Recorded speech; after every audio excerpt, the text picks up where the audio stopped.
Top Padre fans, I'm Luis Camposano. You're listening to FriarLounge. Hello, everyone, and welcome to the FriarLounge podcast, where we regularly talk in depth about the San Diego Padres. We cover the big league club, our minor league clubs, rumors, and the NL West. Let's get started.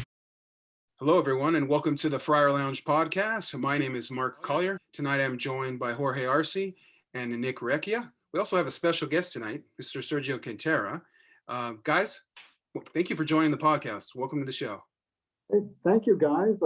This is a new experience for me. I've never actually done podcasts for baseball. I do these Zoom meetings for work, but this is I guess, first time a lot of the people who get to listen to read what I'm writing on Twitter actually hear what I sound like. So, hey, this is fun, and it's I've watched a couple of your podcasts. They're always fun. So, hey, this is a new experience. I thank you for the invitation. What's up, guys? Sergio, welcome as one of our first guests on the podcast. Love you coming on. And Padre fans excited. 13 days to go till opening day. Let's go. Awesome. Very happy to have you on here, Sergio. So everyone, we're gonna have three main topics tonight. The first one, we kind of want to dive into the starting pitching. So, thinking about starting pitching last year. I think it's safe to say it was a strength of the ball club, at least until the end of the year. We had some injuries that crept in right before the playoffs that hurt this club. But going with the moves that have been made, the front end of the rotation is pretty strong. Some question marks I think we can talk about, guys, kind of the back half. And so I think I'd like to start there. I might kick it over to Nick first. Nick, thinking about, and let's just really have an open dialogue here, guys. There's a couple questions that I have. First is, where do we, I guess I'll tee it up this way. Chris Paddock, Dinelson Lamet, and Adrian Morjon are all kind of question marks for various reasons. And I kind of like to tee up those three because I think they make a lot of sense to be able to talk about. Nick, I'll throw it over to you and get your thoughts, and then maybe you can tee that up either for Sergio or Jorge. Yeah, so I mean, obviously the elephant in the room per se for camp so far has been the health of Dinelson Lamet. So now at the same time, he's checked off every box from the coaching staff and from the front office's view so far, which has most recently led to a 2-inning simulated game on the backfields, but he has not been seen in live games so far, which is obviously a big question mark. They're not stretching him out right now to be ready for opening day. Now, at the same time, for a pitcher that's never thrown a heavy load in his career, and is coming off an arm injury, you weren't expecting him to be a 200-inning guy this year, no matter what anyways. But I think the expectation right now is ideally he's on the mound at Petco at some point by the end of April or early May. That should help to lessen his innings and then also hopefully keep him more healthy. Now, Chris Paddock, he is going to be a part of the rotation. More likely, he's going to be the number 4 starter. Now, the big question mark with him has been the same thing that's been hanging over his head for the last couple of seasons. And that's been a lack of a breaking ball. Makes him a 2-trick pony. And no matter how good those two are, if they're going to see you 3-4 times through a lineup, they're going to be able to time those 2 pitches. So one thing I think that we could all take maybe a little bit of ease thinking about is during this last outing, though he struggled with his command and control, we did see him throw more consistently what looked like a cutter. And that could be a big improvement for him, especially against left-handed hitters, to keep him honest. Because that changeup kind of fades down and away from a lefty, where that cutter can really bury him in and keep him honest. So that might be a huge development, and hopefully we see him shelve that curveball that he's not had a lot of success with. Now, the wild card in the mix, as we've mentioned, Adrian Morjon. Adrian Morjon is the $11 million bonus baby that the team paid an additional $11 million penalty for. Now, do they think highly of him? You're darn right. Can he stay on the field long enough to be a starting pitcher? That's the question. He's got stuff for days. So Nick, can he or Sergio, can he go 5 innings? Like, I mean, that's the question, right? Of that wild card. I actually checked this. Morjon has never actually started 2 months of games without getting hurt. The guy's career high is 65 in the 3rd innings. That's the thing. So let's just say I'm positive that I saw 3 2/3 innings his last start. It's still very much in hope and not confident in any way that he can. If you've read my stuff, what I put on Twitter, my position with Morejon has always been, I think he's a reliever until proven otherwise. I want to hope he's a starter. I want the stuff. I mean, the kid can throw 98 miles per hour. He can spin 2-3 breaking balls with stuff. But it's very much in a hope. Let's hope durability and stamina are for real. Yeah. So I'll actually disagree a little bit with Nick. At least there is a theory among people about mechanics that maybe the cutter is the one thing that makes his fastball get all funky and weird, that it drops his arm slot and makes his fastball bad. That he actually has to ditch the cutter because that's what makes his fastball bad. Interesting. So George, I'll throw it over to you. Yeah. So well, maybe we'll stick with Morejon for just a second, and then I'd love your thoughts on Paddock as well. Yeah, I think Morejon is, he's deserved the opportunity for the fifth spot in the rotation. I think he's progressed. His stuff is there. I think him being stretched to the fourth inning the other day for the first time in a while is that progression for him to get his innings. So, like I said, unless he over his next two starts regresses drastically, I think he's got a hold of the fifth spot. And if you look at the way that the rotation is currently set up right now, it is progressing to go Darvish, Snell, I believe Musgrove, Paddock, and Morejon. So if you just keep following what their starts are looking like, it probably sticks that way. Gore, I think he's having some control issues. We'll talk about that a little bit later. And then Weathers, again, he's getting an amazing crack against the Dodgers tomorrow. So I think they're really seeing where he slots in, whether we go 6 starters or not. I think it's good to see where Weathers is. And I think due to the injuries that, again, we'll talk about in a bit, is why Weathers is on the cusp of making the opening day roster. But we'll see what happens with Morejon. But I continue to see them stretching them out to 4+ innings. Nice. And I think it. Question: do you guys think we get 6 starters from the opening day? And actually, that's a great segue. I was going to kind of touch on that. I feel like, so if you think about where we are from 2020 to 22, we're going from a 60-game season to 162. And like, that's really never happened before. And the Padres have dealt with major injuries on their staff. So I feel like that's a very good possibility that, does Morejon, does he slide into fifth starter and maybe he goes 3 innings and then they bring someone behind him? Right. Or do they just simply go with a 6th starter, like to your point? I don't know, but I do know they have 17 games straight in April. And that could be a factor where, might affect the roster makeup at the beginning of the season. So I do think it's interesting. Nick, what's your thoughts on that, man? Yeah, no matter what, in 2021, you're going to need more pitchers than at any probably season in any recent history. You're going to need more than probably 6 starters at least to get through the season. Hopefully, Dinelson Lamet comes back. He's healthy by the end of the month, and he becomes one of those guys. But during the month of April, I would not be surprised that you see both Adrian Morejon or either Mackenzie Gore or Ryan Weathers spot start as well. Who would you rather see, guys? I mean, I think it's a natural conversation. I would love to just cover that real quick. It was Ryan Weathers. I think for various reasons we want to see both of them. But Sergio, maybe I'll throw that to you. Like, who would you rather see? Let's give that answer after tomorrow because we get to see Ryan Weathers face the Dodgers tomorrow. Okay. Yeah. Fair. And if he does well, I think his command is better than Mackenzie Gore at this moment. And let's just say this is a true test. I like the kid. I think most of the scouting services are kind of just, is the 95 to 97, even up to 98 for real if he's the starter? Or is that kind of like, oh, I'm going max effort and I can hold this for 2-3 innings? Yeah. I think that's why, like, somebody like the list for Pipeline doesn't have him in their top 100. They're kind of like, is this velocity for real? So I guess we will see tomorrow. If he goes 4 innings and we see that 96, 97, he pitches well, it's kind of like, oh, nice check mark. We like where this is going. Mackenzie Gore is stuff. Hey, yes, the control is okay, uncomfortable at times, but he's hard to square up and score on.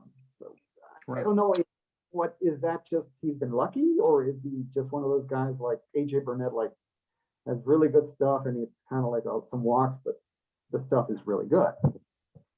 Yeah, and maybe he just needs some more refinement, like thinking about like his maturation. Didn't have the luxury of having a season last year, right? Was at the alternate training site, which we don't know how that could impact every guy in different ways. But George, I'd love to just get your thoughts real quick on Gore or Weathers. Who would you rather see there? I mean, that a very small sample what we saw with Weathers in the playoffs, but against the Dodgers, against their studs, it was fun to see. Based on that small sample, the control was there. With Gore, like I said, the kid's snapping 95, 96, like no problem. When he's on, hitters look silly, but then he runs into the yips, where he's throwing 3-4 balls in a row. And so, yeah, I mean, it's tough. You hear about the mechanical changes in the plus side, and then you see him miss it. So it's going to happen. Again, he's a kid at the end of the day, but yeah, man, we'll see what happens. But I think like Nick said, I think we see him toward the end of April and early May. I'll just say one more thing before I throw it to you for last thoughts, Nick. Is I think that Gore kind of reminds me of the Tommy Glavine and Steve Avery. I'm just thinking back to the Braves when they were those young pitchers, and a lot of those guys didn't look very good the first couple of years, and they kind of slowly started to figure out. And I feel like Gore's 22, and even Weathers, right? Young pitchers have to figure out how to pitch versus just getting up there and trying to blow people away. Kind of that maturation that needs to happen. So, any final thoughts there, Nick, before we transition? Yeah, I mean, on McKenzie, just kind of answer Sergio a little bit on that. Like, you can be effectively wild and be effective. At the same time, I don't think that's the pitcher he's going to become. When we talk about Mackenzie Gore, I really feel within the next 2 years, when people talk about Mackenzie Gore, they're going to talk about one of the top left-handed pitchers and starting pitchers in Major League Baseball. It's about not rushing him and really putting him on the field when he is 100% ready. Because when he comes up, he's probably not going back down. So good point. Well, on that topic, guys. All right, Sergio, you have one last thought there? Yeah, I've been a little bit one of my rants of the last 2 days. I've seen some fans that are a little too, let's get the championship this year and rush the kids. And it's sort of like, hey, if they're not ready, they're not ready. Give them their time. Mm-hmm. If Mackenzie Gore needs 100 games or a full season in the minors, he needs 100 games or a full season in the minors. It's fine. This isn't the season for the Pirates when Barry Bonds and Bobby Bonilla were going to be free agent, and it's the last year of the window and it's gone. Right. There's an extended window. You can leave CJ Abrams the full season. You can leave. Hassel can stay in the minors for 2 years. It's fine. Right. When I to your point about that, I think when we'll know when there's nothing left for them to prove, just like the Padres knew when there was nothing left for Fernando to prove and he's ready, and the veterans were saying this kid's ready, let's bring him up. Like, we'll know that. That time will come, and I think hopefully for San Diego fans, the stars will align. There's a lot of talent here, and there's certainly at least a first run at this through 2023 based on contracts and stuff like that. And then I think there's probably a second wave that comes beyond that with the young youth that's there. So no, I appreciate the conversation there, guys. I'd like to transition a little bit here to the thinking about the bullpen. Lots of question marks, even more question marks, I think, than when we came into spring training, and some of that's just the kind of the injuries that we've seen. I think even more questions just about who's going to be closing, recent injuries and stuff like that. So let's just jump into it. Maybe we'll start on the topic of closer first. I think this club has maybe officially 4 or 5 former closers, all kind of vying for that spot. Just like to we can ping pong this discussion a little bit here, but Sergio, maybe I'll kick it over to you on this one. Love to get your thoughts just on, how this bullpen closer situation, I'll say, is going to play out. And if someone's going to grab the reins, or is this going to be a committee kind of situation? I think they gave out a little, when guys like Lynn or AC say certain things, it's kind of like the front office throwing out that little nugget. And they kind of threw out like, oh, we like where Pagan is. And I think that kind of says for me that he might be the closer first shot. I think we got a little interested on the topic of Paddock and his fastball, but Emilio Pagan lost a mile per hour in his fastball. He wasn't healthy last year, and he wasn't as effective. I mean, you check his his Savant page for 19 and 20, it's not the same thing. If the Padres can get Pagan of 19, that's one nasty dude. I think he is. I'm hoping they get that guy, but obviously Melanson is a situation that he could get a shot. And we just heard about Pomerantz and a blurb that, a forearm injury, and he no structural damage. That was a lot of the fan base thinks he was going to be the closer. I've always thought that the Padres like him more as their the matchup reliever for these from the 6th to the 8th inning. We're bringing in. This is a tough spot, and we want you here.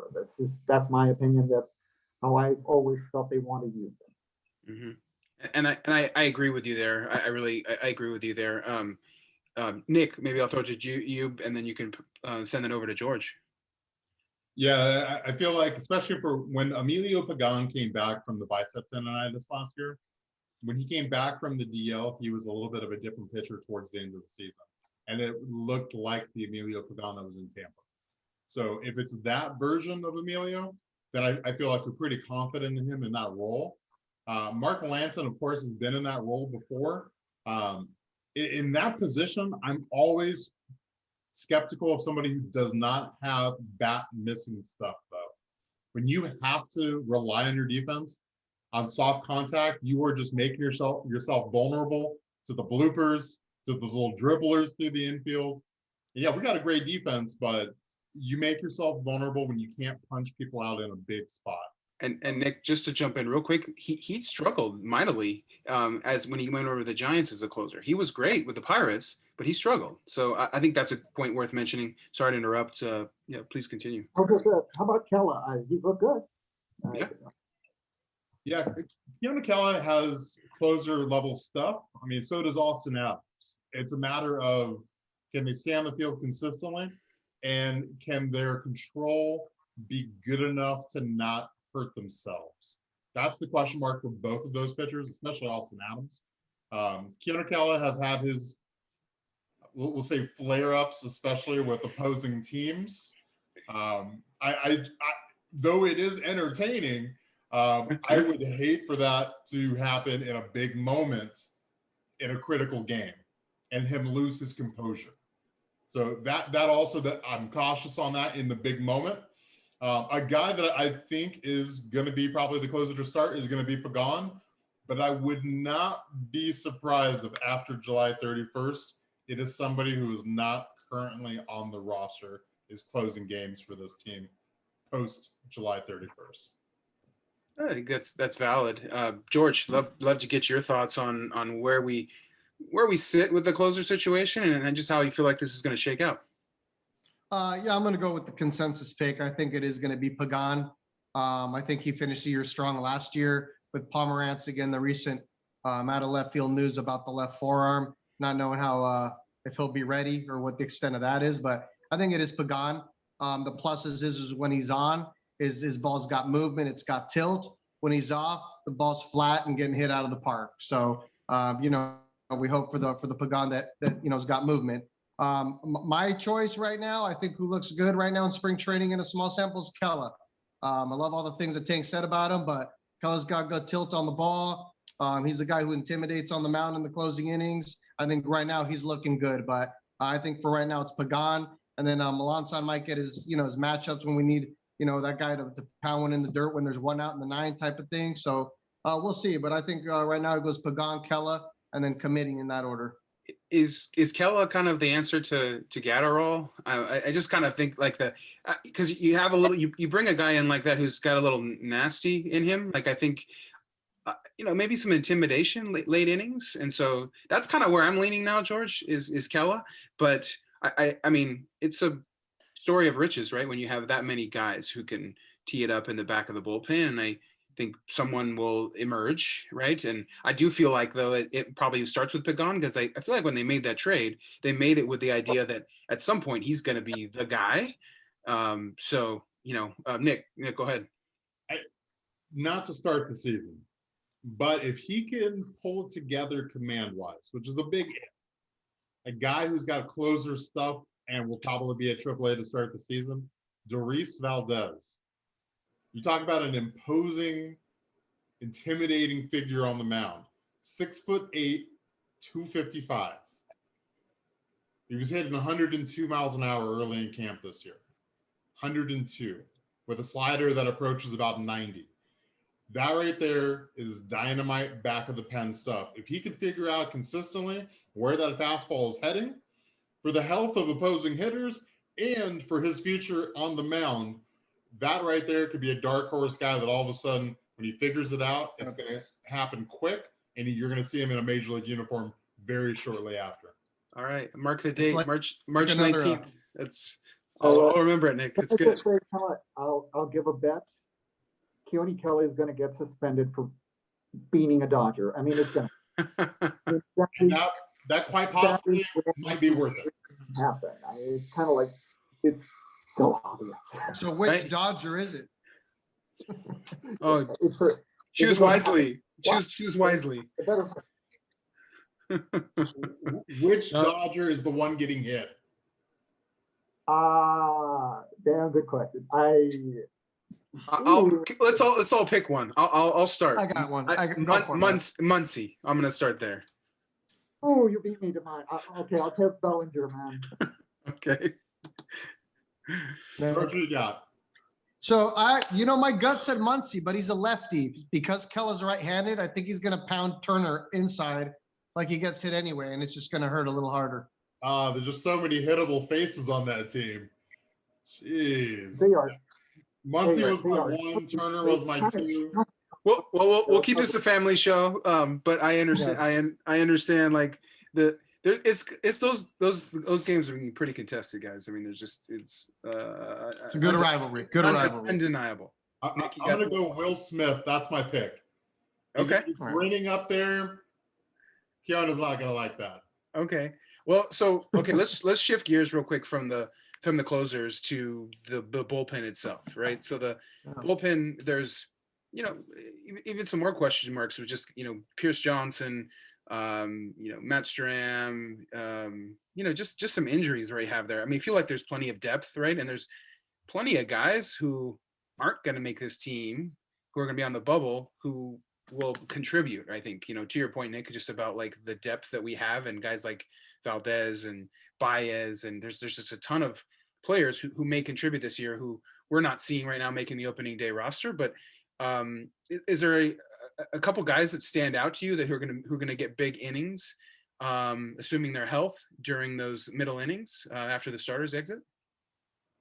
So maybe Sergio, I'll throw that to you, and then you can send it over to someone else. I love the stuff for Austin Adams, but he's kind of starting to give me that feeling like he's injury prone like Castillo. So I'm hoping he's healthy.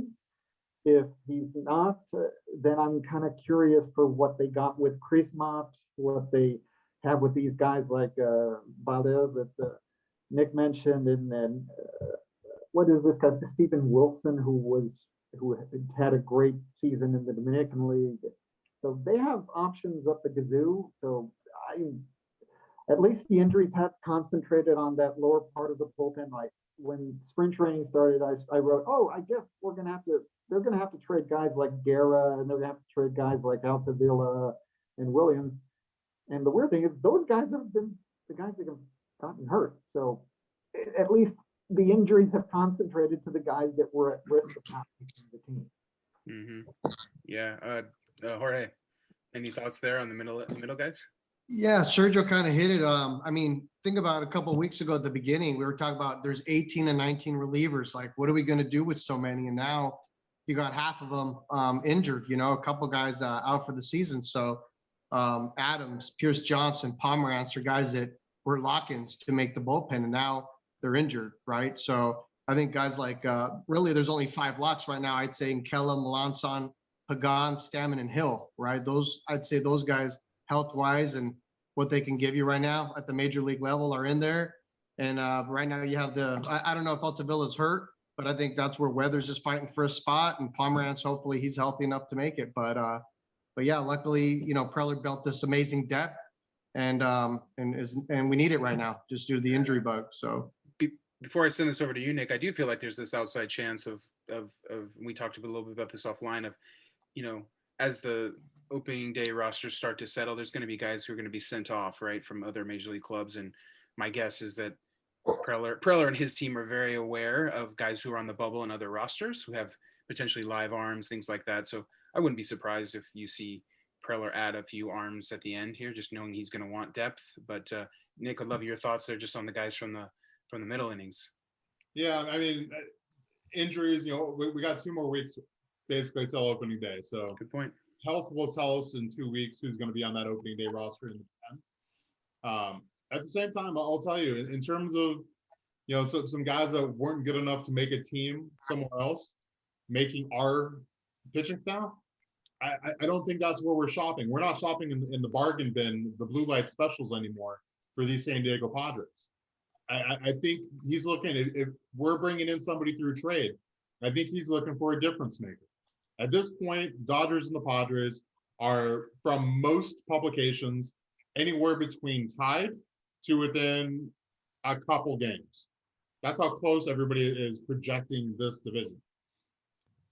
How do you make sure you get a division title and you get into a 5-game series, or you risk yourself getting in a 1-game playoff, possibly against a Max Scherzer, a Jacob deGrom, somebody like that, where your season's on the line against somebody you don't want to be facing? You do everything you can to win the division, and I'll tell you, it might come down to another reliever pickup where that person's going to get you an extra game, maybe an extra 2 games. I think we're that close that we could put that kind of an impetus on a reliever. Like I said, it has to be a difference maker, though. But I think that's why you heard the rumors and the talks about somebody like Josh Hader. I don't think Josh Hader is a given because of the asking price.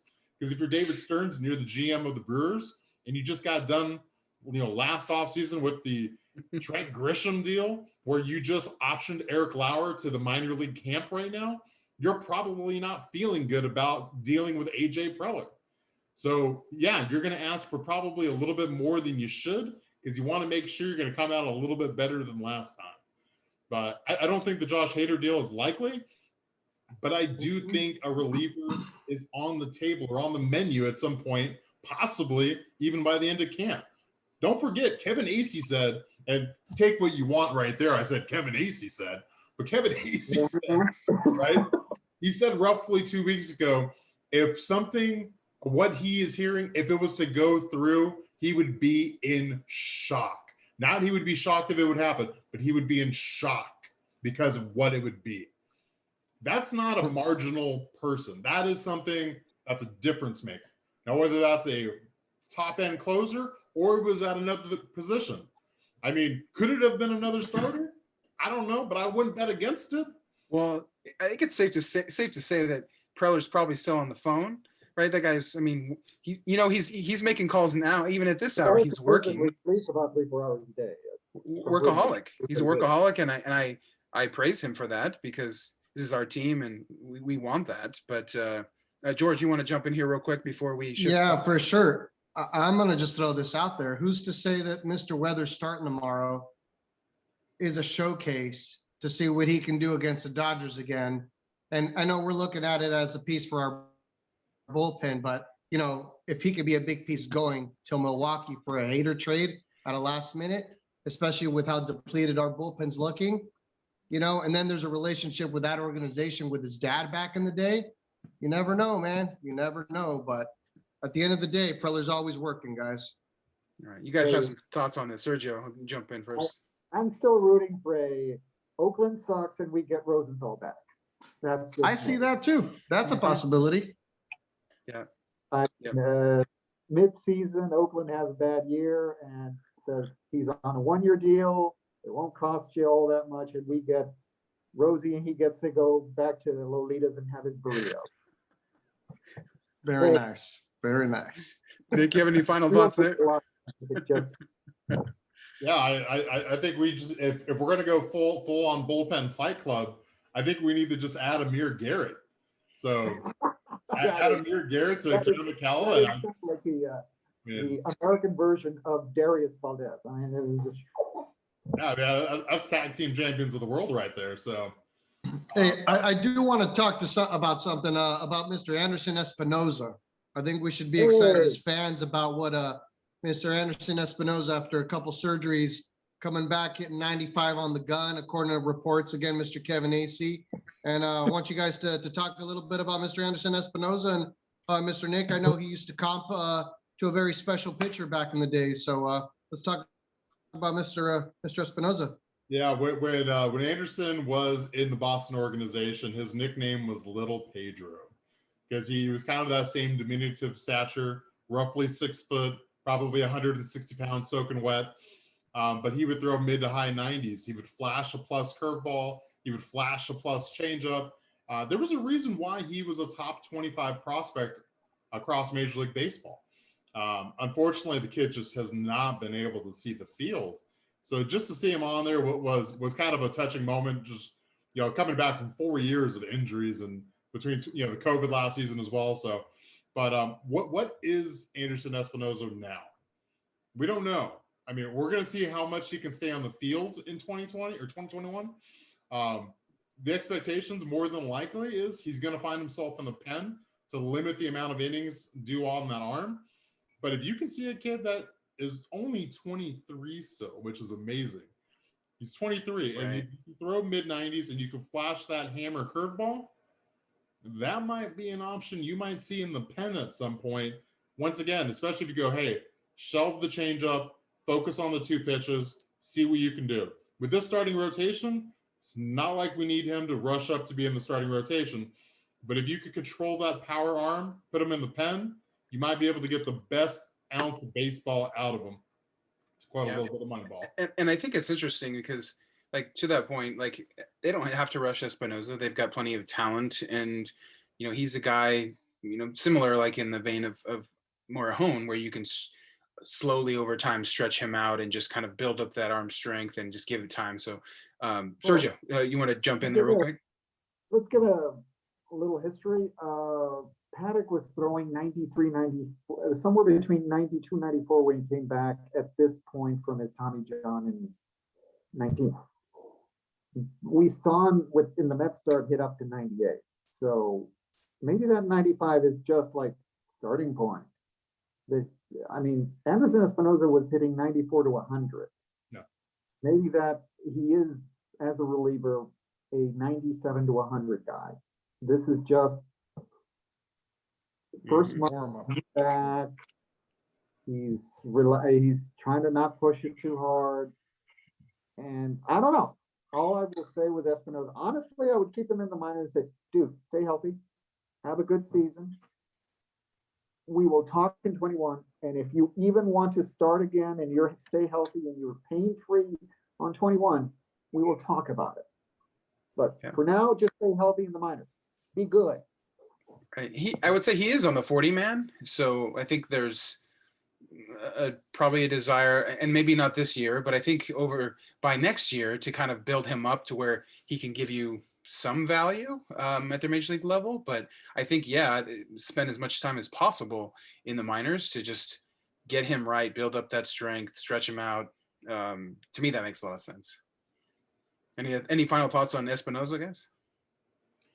Yeah, it's a lottery ticket, but it's a lottery ticket that could pay off big if everything falls right, which he's had a black cloud over him so far in his young career, but he's still young enough to get healthy, put a couple good seasons in a row, and put himself in the plans long-term for the Padres. So, yeah. And thanks, George, for bringing that up. So on the final topic tonight, guys, want to kind of think about something I think that Preller is really focused on and that we've seen kind of grow over time is really the roster versatility. A lot of different ways we can take this, but a couple things that stand out, just like from a versatility standpoint, just the plethora of guys on this team who can play multiple positions, right? And, I'm thinking about even the guys like O'Grady they've added, bringing in Kim, Profar coming back. Are we certain that Grisham's going to be healthy for opening day? Well, and to that point, right, is Grisham going to be healthy? We've got, I think flexibility there from a Profar to a Mateo, who seems like he's about to make the make the opening day roster, like out of options, right? He's got speed, can play multiple positions. He really fits that versatility this team covets. It feels like, from what I've heard recently from Tingler, that that's going to happen, that Grisham's on the mend and is going to be there. But, the beauty of it is you could have, my assumption would be Tommy Pham would probably slide into the leadoff spot and would be our leadoff hitter until Grisham was ready. You guys heard anything about Grisham other than what I'd heard recently? No, nothing on that front. Okay. It seems like the general idea is 90% shot he's ready for opening day, but until he is ready, I mean, like, healthy, and give it another week, maybe another 10 days, we will say. I would say for Grisham, I would just much rather have him ready for full tilt for the Dodger series. And I would, because to me, certainly it's major league competition you're facing in April, but the schedule seems softer a bit in April. I mean, there's definitely a bunch of games packed together, but feel like a lot of winnable series that we'll be facing, and like that a lot of versatility is going to play. One guy who's battling injuries right now is Nola, right? And it kind of goes back to that versatility of just having, depth. George, maybe I'll throw it over to you real quick. Is we've got Campusano, Caratini. What's your thoughts on the catching situation? Yeah, again, I'm not for rushing Nola back. I do think Campusano is young. He had an error in the spring training game. There's 2 outs, Musgrove on the mound, a ball he should have just buried in his back pocket, threw the ball away. It's just an aggressive young player mistake. As the position of catcher, I'm a fan. One of the Cubs broadcasters brought this up, that Paddock, a catcher, in my opinion, needs to hold the glove still as a target, right? And a lot of catchers, even the good ones, sometimes are rolling their glove down, and they do it either to distract the hitter. In my opinion, sometimes with pitchers that are struggling, when you're moving the glove around, you're not helping them out. So I think that's one of Camp's things that he does. But ultimately, you run with Caratini. He's a veteran. I think, he's better than the options we've had in the years past. And it's for the greater good of getting Nola healthy in a couple of weeks. So as long as Campusano's catching 1-2 games a week, I think the team will be fine. And we got to see how the stick plays, which I think is the big thing that the boys are waiting on Campusano to see how the bat's going to play. So, we'll see what happens with there. But I'm not worried about the catching situation at all. Yeah, and Nola, I think, wants to play. I mean, the guy played with a foot injury last year. I don't think any of us really knew about that. So he's clearly a gamer. He's a gamer. Sergio, you have any thoughts on Nola and how this catching situation might play out? I like him, but we've never seen Austin Nola actually do the full season, be a catcher. I think there is a little nebulous. Can this guy be a catcher for 105 to 115, 120 games? I think he's athletic enough, but I am a little concerned. We've seen the fracture of the foot, the fractured hand. So it's kind of like, I'm a little nervous. I want to see, this was a shortstop that turned himself into a catcher, but I want to believe he is the catcher that was producing big time numbers with Mariners. Mm-hmm. I'm not to the point I'd say I'm hoping. I'm pretty certain, but it hasn't been done yet, that he's played 105, 115 games and gets maybe some second base, some first base work. If there were a DH, he'd get DH work, but I like him. But the little injuries are kind of like, maybe I'm a little more nervous than I want to admit. Yeah, well, maybe I'll kick it over to Nick. Thank you, Sergio. Nick, any thoughts for you, like just on, with the topic of versatility in mind, right? There's a lot of moves that Preller has made over the last several years that have really, certainly there's key cornerstone positions that are locked in for this club, but there's other positions where there's just like tons and tons of depth, which is exciting, right? Knowing the injuries are going to happen. Just love your take on just the versatility that Preller's built and maybe a couple of players that stand out to you. Yeah, there's no secret here. There's no surprise. The organization's been open about it this offseason, even that the Dodgers' versatility and depth the way that they can platoon players, double switch players, things like that, has been a model of success. Guys like Chris Taylor, Max Muncy, Will Smith, I mean, guys that can move around the field at will, that's an advantage you have over other teams, especially over a long season. It allows you to absorb injuries. It allows you to absorb matchups that would not be advantageous towards you. And when you look at the actual roster depth that we have, Jake Cronenworth, he can play every single position on the dirt. He could probably be athletic enough to play left or right. We know he's got the arm. He can hit 95 off the mound. You look at a guy like Jorge Mateo, and he's out of options. So he's going to make this team, especially with his performance in camp. He's one of the few players. I mean, he's going to be able to play short, second, and center. That's a unique skill set there on a bench, and his speed won us the game last year, scoring from first on a liner. That kind of skill set is what you want. Unique skill sets and big tools that you can utilize in big spots from your bench. Brian O'Grady, he's come on lately, but he's got minor league options. He's going to start at AAA probably. Jorge Mateo will break camp with the team because they're not going to risk losing him for nothing or having to trade him at the end of camp. Well, Nick, so maybe I'll throw this name out there. What about Kim?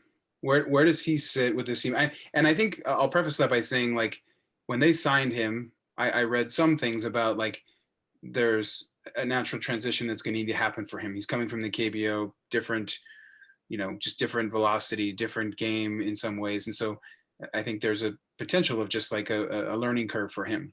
Where does he sit? I think he's, kind of, it seems like he's struggled a bit, and I'm just kind of wondering, like, are they just kind of playing it slow? Does he start in the minors? Does he start with the bench? Where does he sit? Where does he sit on this team?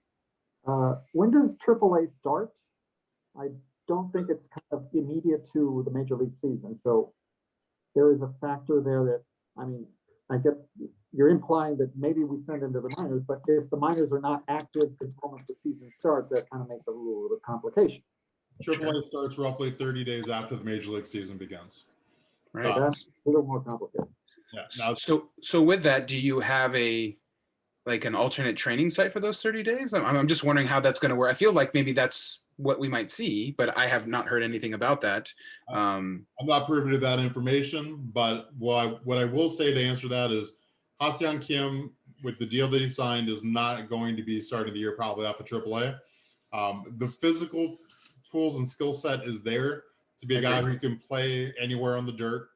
I haven't seen, probably not at first, but he can play second, third, short, obviously, which is what he played over in the KBO. He takes, if you see him in camp so far, he was very, very unlucky the first week and a half in camp. Hit a lot of balls hard and found a lot of gloves.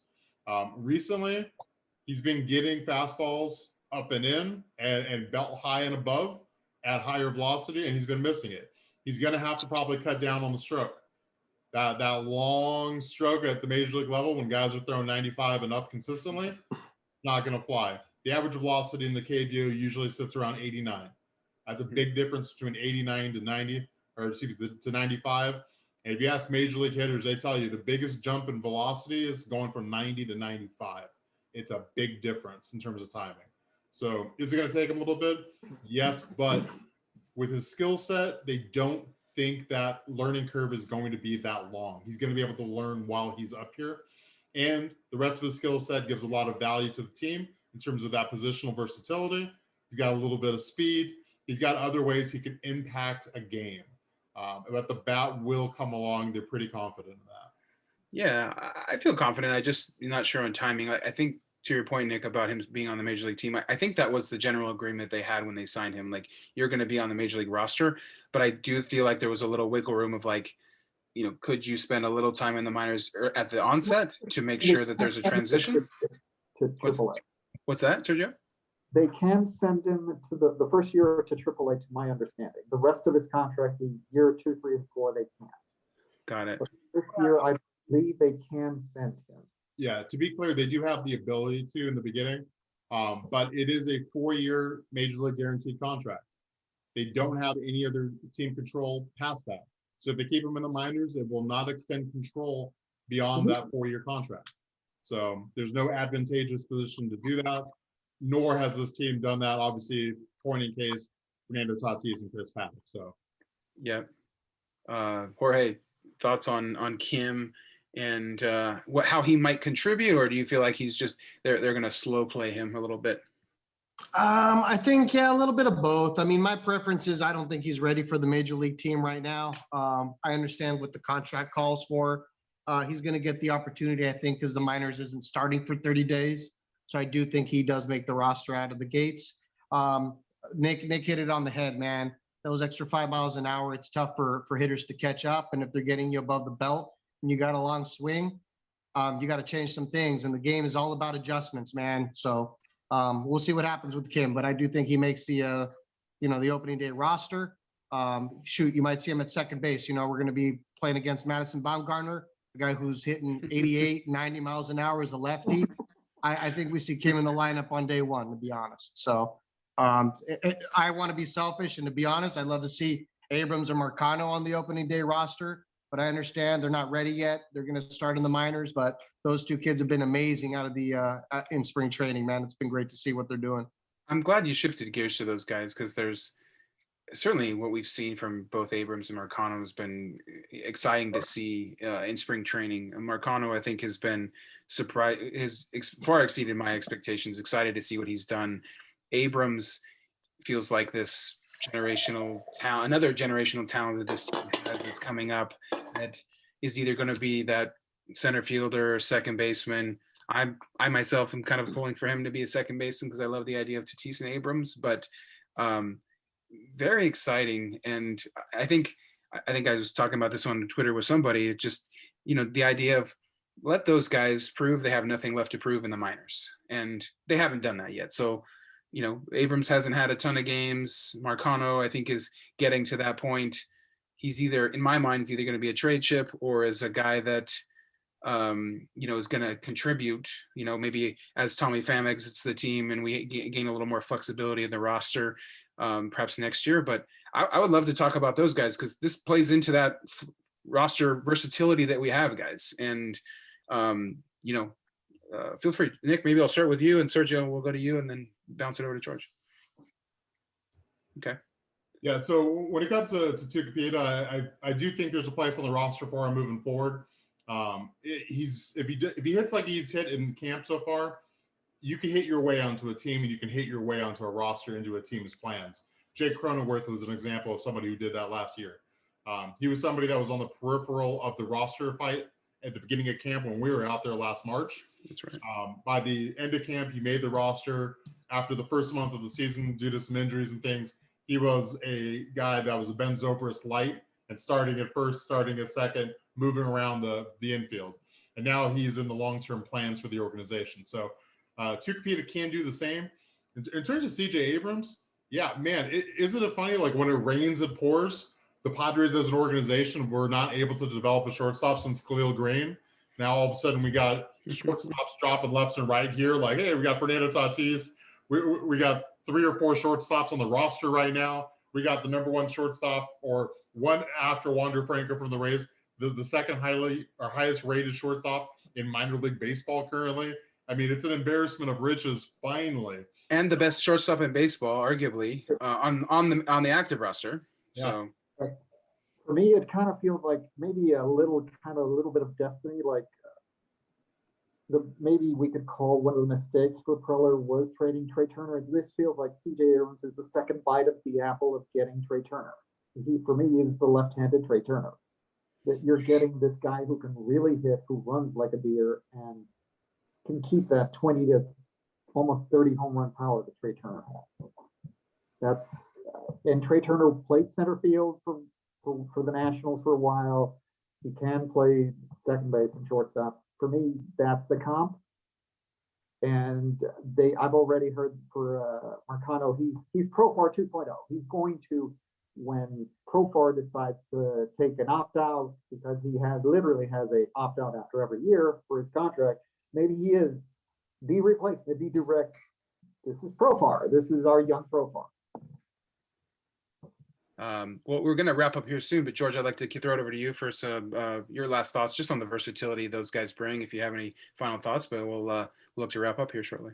No, I love the comps by Sergio, man. The left-handed Trey Turner, definitely see that. I think one of the things that Abrams, if he was missing anything for fans, it was his power. And being there last year for the short week before the whole COVID thing hit, is he probably put about a good 10 to 18 pounds on his weight, on his frame this year. And Marcano's done the same. Mateo's done the same. So these guys have, put on some good weight. They're probably eating well. And more importantly, they're swinging the stick, man. And Abrams is now, a 5'6" tool guy, and keep owning his skills in the minors and come up. And we're gonna have about a good 9 years with Machado, Tatis, and Abrams on the same lineup, man. It's gonna be great. So I love the versatility there, and I love the Profar comp with Marcano. I think the kid's been working on his game, and once Profar does opt out, if he opts out, or Fam moves on, I think Marcano's gonna contribute to the team. So excited. I think there was a circumstance where you could see Cronenworth take over in left field and you could see Abrams in second base. That's a possibility, or the other way around.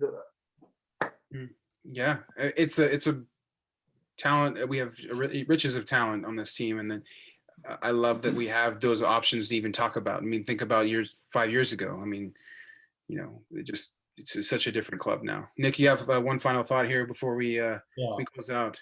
One final thing, and I know he's struggled in camp so far, but keep in mind, Robert Hassel at this time last year was playing high school baseball, and he's been playing against major leaguers in camp. So I was with Lake Elsinore being a low A affiliate this year.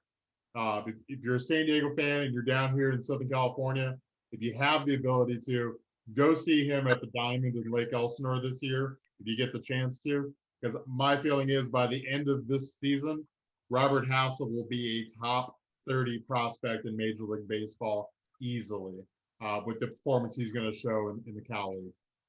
I like it. So I have one final question, guys, and maybe just give me, so Nick, I'll throw it to you first. Who is if you have one player that's going to be a impact player, and this is outside of the Tatises and the Machados of the world, what's one player that's going to stand out to you, and just give me a brief reason why that's going to be a contributor for this 2021 club?